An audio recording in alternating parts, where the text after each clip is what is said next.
right, Ron, thanks. It's being hailed a miracle. Just an hour ago, rescuers lifted the last of 33 trapped miners from a dark hole underground. But Chilean officials won't officially celebrate until rescuers who went down to retrieve the men are safely out too. Fox News' Steve Harrigan has more from the mine in Chile. Rescued Chilean miners show their joy and relief as they are pulled out of the mine. Initially, no one knew whether these men were dead or alive. Now millions around the world are watching their every move. And the tears they shed after so much time apart express not only their own relief, not only their own joy, but the joy of people everywhere. The wheel and cable system continues to churn, lifting the men from the dark depths inside a slender capsule. Fresh air, sunlight, and cheers greet each miner as they reunite with family and loved ones. What we are doing now is doing some maintenance work for every few trips it does, where we recheck all the controls to make sure the capsule is operational. The President of Chile, the First Lady, and mining officials say these men are national heroes. Fewer words from relatives overcome with emotion. New challenges await. The threat of post-traumatic stress and health problems made worse by the mines. Each of the miners goes straight to triage and then to the hospital once out of the mine. I think he is a bit nervous, yes, a bit nervous, because he has been down there 70 days and all this is going to be something completely new for him. And then there's the major readjustment to life on the outside.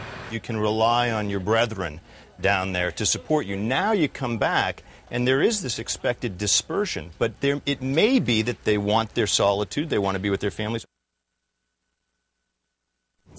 All right, the entire process took more than 24 hours. This, again, is a live picture. All of the miners, as we've said, are out. Now they're bringing the rescuers back up. Remember, first, officials said this was going to take until Christmas to happen, and here it is in mid-October, and they are out. Unbelievable.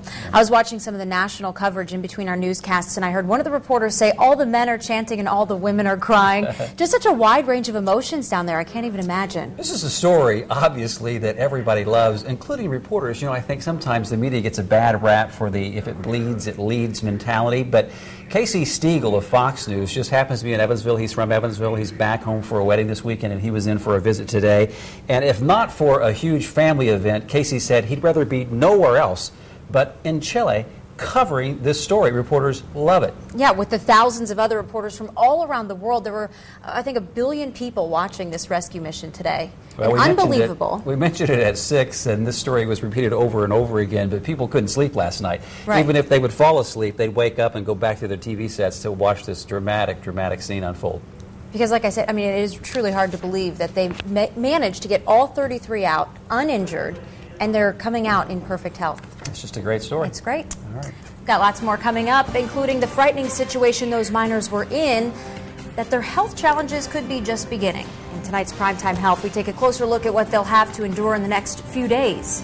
And the EVSC teachers have a new contract. We've got the details coming up.